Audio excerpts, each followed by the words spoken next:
अस्सलामुअलैकुम, आदाब। PBN news में आपका इस्तकबाल है। मैं हुसानिया। न्यूज़ की शुरुआत करते हैं हेडलाइंस से। एहतजाज के बाद मुरादाबाद के कॉलेज में बुर्कापोश तालिबात को कॉलेज में दे दी गई दाखिले की इजाज़त। दिल्ली खातून कमीशन की सरबराह स्वाति मालीवाल को कार से 15 मीटर तक घसीटने की सनसनीखेज वारदात आई पेश। बीजेपी में आ जाओ वरना मामा का बुलडोजर तैयार खड़ा है, मध्य प्रदेश के वजीर महेंद्र सिंह सिसोदिया की धमकी। और अब खबरों की तफसील। मुरादाबाद के हिंदू पोस्ट ग्रेजुएट कॉलेज में मुस्लिम तालिबात को बुर्का पहनकर कॉलेज में दाखिले की अब इजाज़त दे दी गई है। अलावा अर्जी तालिबात क्लास में हिजाब में भी बैठ सकेंगी। काबिल अर्जी कॉलेज इंतज़ामिया ने नए ड्रेस कोड के नाम पर पाबंदी आयद कर दी थी, जिस पर तालिबात एहतजाज कर रही थीं। बुर्का पहनकर दाखिल होने से रोकने पर तालिबात धरने पर बैठ गई थी।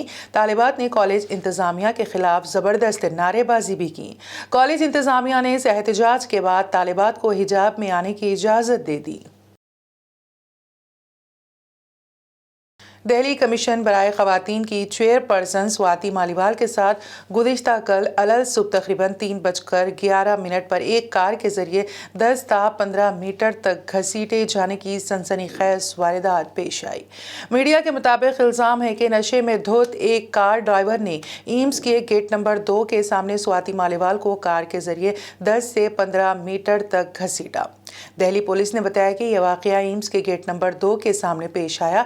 गेट के सामने कार के ड्राइवर ने स्वाति मालीवाल से गाड़ी में बैठने को कहा। मालीवाल ने जब उसे फटकार लगाई तो कार ड्राइवर परेश चंद्र ने गाड़ी का शीशा ऊपर चढ़ा लिया। इसके बाद ड्राइवर ने उन्हें 10 से 15 मीटर तक घसीट लिया। पुलिस ने कहा कि 47 साला हरीश चंद्र हालत नशा में था और उसे गिरफ्तार कर लिया गया है। इसके खिलाफ FIR दर्ज कर ली गई है। मुलजिम का तिब्बी मुआयना करा लिया गया है। वाकया उस वक्त पेश आया जब स्वाति मालीवाल एक फुटपाथ पर अपनी टीम के साथ खड़ी थीं।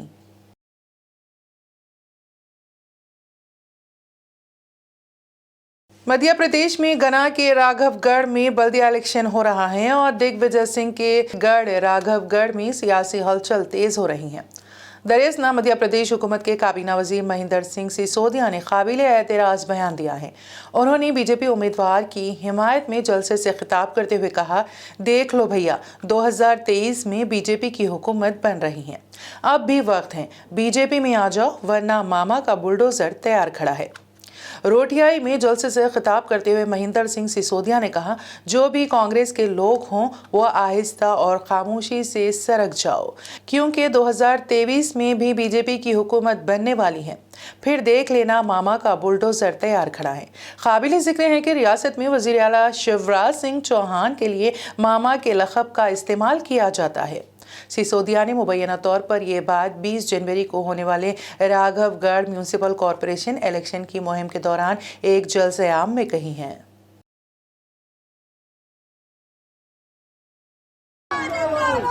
और देखो भैया, जो भी कांग्रेसी लोग हो वो धीरे धीरे करके चुपचाप सर गया, क्योंकि नहीं तो 23 में भी सरकार भाजपा की बनी। फिर देख रही हो मामा का बुलडोजर खड़ा है तैयार।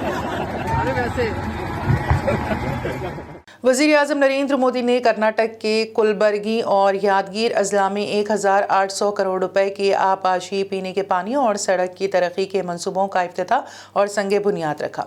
इस मौके पर वज़ीर आज़म ने घरों में घरेलू नल कनेक्शन के जरिए महफूज और मुनासिब मिकदार में पीने का पानी दस्तियाब कराने के मकसद से कोड़ीगल जल जीवन मिशन के तहत यादगिरी मल्टी विलेज पीने के पानी की फराहमी स्कीम का संगे बुनियाद रखा। इस स्कीम के तहत 117 MLD का वाटर ट्रीटमेंट प्लांट बनाया जाएगा। 2050 करोड़ रुपए की लागत से इस प्रोजेक्ट से 700 से ज्यादा देही बस्तियों और जिले यादगिरी के 3 कस्बों के तकरीबन 2.3 लाख घरों को पीने का पानी फराहम कराया जाएगा। रियासत उत्तराखंड के ज़िले हरिद्वार में इंतज़ामिया ने लाउड स्पीकर के जरिए सूती आलूदगी फैलाने के मामले में 7 मसाजिद पर 35,000 रुपए का जुर्माना आयद किया है। इसके साथ ही 2 मसाजिद को उसूल व ज़वाबित के खिलाफ वर्जी करने पर वार्निंग भी दी गई है। ये कार्रवाई एसडीएम पूरन सिंह राणा की जानिब से की गई है।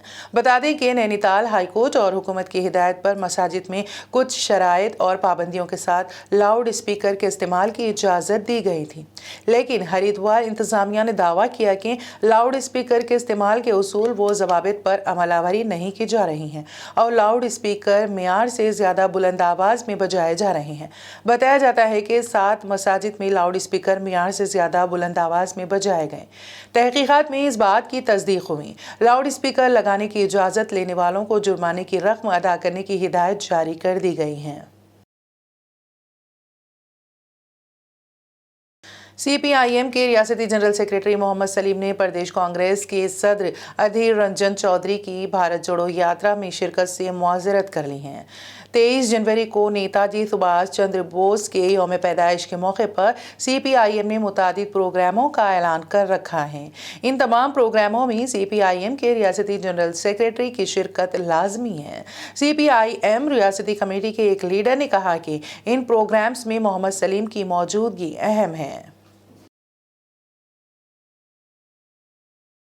छत्तीसगढ़ की राजधानी रायपुर से इंसानियत सोज वाकया सामने आया है, जहां छत्तीसगढ़ कानून साज असेंबली में अपोजिशन लीडर और बीजेपी लीडर नारायण चंदेल के बेटे पलाश चंदेल के खिलाफ जिनसी ज्यादती का केस दर्ज किया गया है।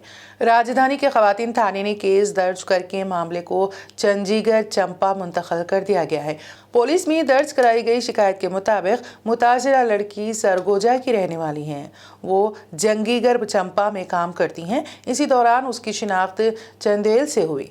पलाश उसके साथ शादी का बहाना बनाकर जिस्मानी ताल्लुकात इस्तवार करता रहा। शिकायत के मुताबिक मुलजिम साल 2019 से 2022 तक इसका जिस्मानी इस्तेहसाल करता रहा। वादे से मुकरने के बाद मुतासिरा ने 18 जनवरी को रायपुर के खवातीन पुलिस स्टेशन में तहरीरी शिकायत दर्ज कराई। केस में थाना खवातीन पुलिस ने पलाश के खिलाफ सिफर जुर्म दर्ज करके उसे जंजीगढ़ चंपा भेज दिया गया।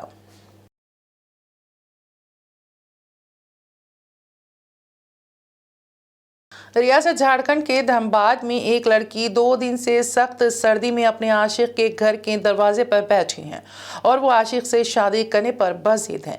इस दौरान गांव में मुखिया ने लड़की के खाने पीने का इंतजाम किया। दूसरी जानिब आशिक घर से फरार है। गर्लफ्रेंड वहां से हटने के लिए तैयार नहीं है, बस वो अपने बॉयफ्रेंड को हासिल करना चाहती हैं। यहाँ लोग थितरती सर्दी में अपने घरों में हैं, वहीं दूसरी जानिब मोहब्बत सर्दी पर हावी हैं। लड़के का बॉयफ्रेंड उत्तम पटेल लड़की के घर आया करता था और इससे शादी करने के लिए कहता था, लेकिन जब शादी की बात आई तो उसने शादी से इनकार कर दिया, जिस पर लड़की ने उत्तम कुमार के घर आई और जब उसके घर वालों ने उसे घर के अंदर आने से मना कर दिया तो लड़की उत्तम के घर के दरवाजे पर ही बैठ गई। गाँव के मुखिया ने उसकी इत्तला राजगंज पुलिस को दे दी है। इस मामले में स्टेशन इंचार्ज का कहना है कि इस सिलसिले में शिकायत मौसूल नहीं की गई है। शिकायत मौसूल होने पर कानूनी कार्रवाई की जाएगी।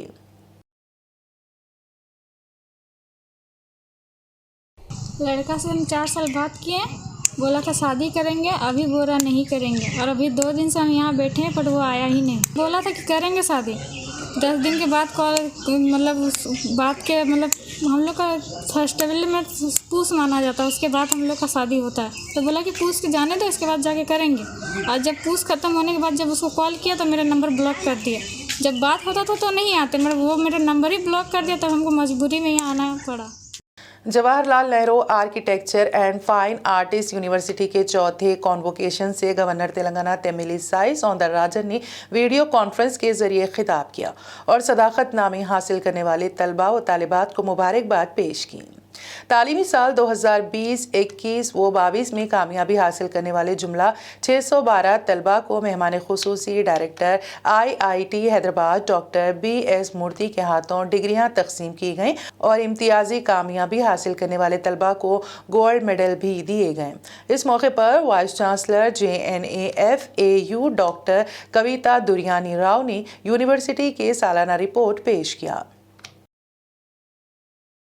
यूनिवर्सिटी में लास्ट 1.5 ईयर्स से एक काफ़ी कॉन्सेंट्रेटेड एक्सरसाइज शुरू किया है, जिसमें हम लोग ना ही सिलेबस रिवाइज कर रहे हैं नेशनल एजुकेशन पॉलिसी का बेसिस लेके, बट हम लोग ऑल्सो स्टूडेंट्स का जो है होलिस्टिक डेवलपमेंट के ऊपर कॉन्सेंट्रेट कर रहे हैं। स्टूडेंट जब पास आउट होता है तो उसको ना ही इंटीरियर डिज़ाइन का नॉलेज ज़रूरी है, ना ही टेक्निकल कंटेंट का नॉलेज ज़रूरी है, लेकिन उसे ये भी पता रहना चाहिए कि अपने आप को वो कैसे मैनेज करे, जब बाहर जाएगा तो टीम मेंबर कैसे वो बने, इंटरेक्ट कैसे करे, क्लाइंट्स के साथ कैसे प्रेजेंट करे अपने आप को।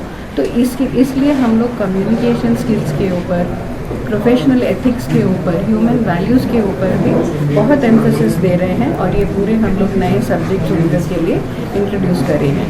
विजिटिंग फैकल्टी को हम लोग बहुत ही इम्पोर्टेंस देते हैं, क्योंकि हमारे पास जो टीचर्स फुल टाइम टीचर्स हैं वो लोग अपना तो मेन जॉब कर रहे हैं, लेकिन जो बाहर इंडस्ट्री में है उन लोग का इनपुट भी बहुत ज़रूरी है, क्योंकि प्रैक्टिकल नॉलेज वहाँ से आता है। तो हम लोग वर्कशॉप्स कंडक्ट करते हैं, रेगुलरली विजिटिंग फैकल्टी भी बुलाते हैं, जैसे कि हमारे स्टूडेंट्स को रियलिटी के साथ टच रहे, और ये उनको पता रहना चाहिए कि जब वो लोग प्रैक्टिकल वर्क में जाएंगे तो उन लोग को कैसा एक्सपीरियंस रहेगा। तो they should be up to date with that. तो हम लोग ये कोशिश कर रहे हैं कि एम्प्लॉयमेंट रेडी होना चाहिए स्टूडेंट जब वो पास आउट होगा हमारे पास से। हमारा पूरा एफर्ट इसके ऊपर अभी कॉन्सेंट्रेटेड है। Thank you.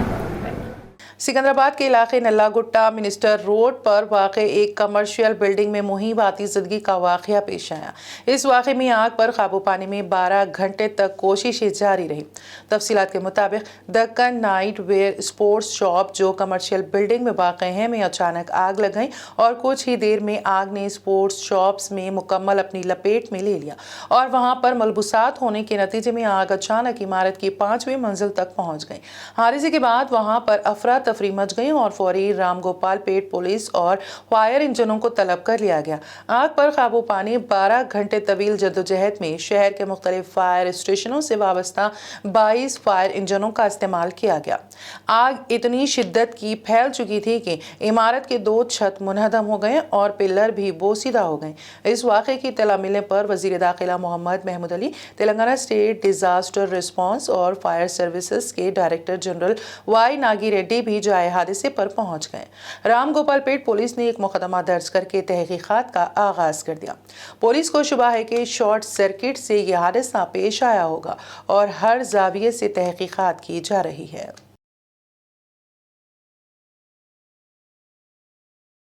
और अब आखिर में एक नजर हेडलाइंस पर। एहतिजाज के बाद मुरादाबाद के कॉलेज में बुर्कापोश तालिबात को कॉलेज में दे दी गई दाखिले की इजाजत। दिल्ली खातून कमीशन की सरबराह स्वाति मालीवाल को कार से 15 मीटर तक घसीटने की सनसनीखेज वारदात आई पेश। बीजेपी में आ जाओ वरना मामा का बुलडोजर तैयार खड़ा है, मध्य प्रदेश के वजीर महेंद्र सिंह सिसोदिया की धमकी। बीबीएन न्यूज में फिलहाल इतना ही। ताज़ा तरीन अपडेट्स के लिए देखते रहिए बीबीएन न्यूज।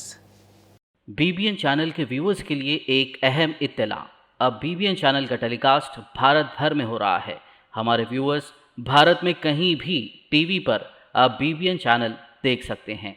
स्क्रीन पर बीबीएन चैनल की टेलीकास्ट डिटेल्स दस्तयाब हैं। इसके अलावा भारत भर में किसी भी एरिया में अगर आप बीबीएन चैनल देखना चाहते हैं तो आप अपने केबल ऑपरेटर को इसके लिए कह सकते हैं।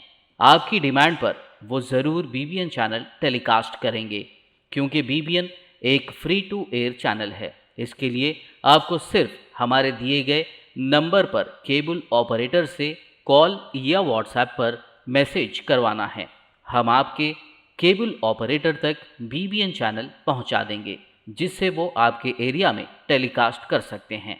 इसके लिए चैनल की हमारी पूरी टीम लगातार काम कर रही है ताकि आप तक बीबीएन चैनल को पहुंचाया जाए। इसके अलावा बीबीएन चैनल को भारत भर में रिपोर्टर्स की ज़रूरत है। अगर आप सहाफ़ी हैं और बीबीएन चैनल से जुड़ना चाहते हैं तो आप भी दिए गए नंबर पर रब्त कर सकते हैं।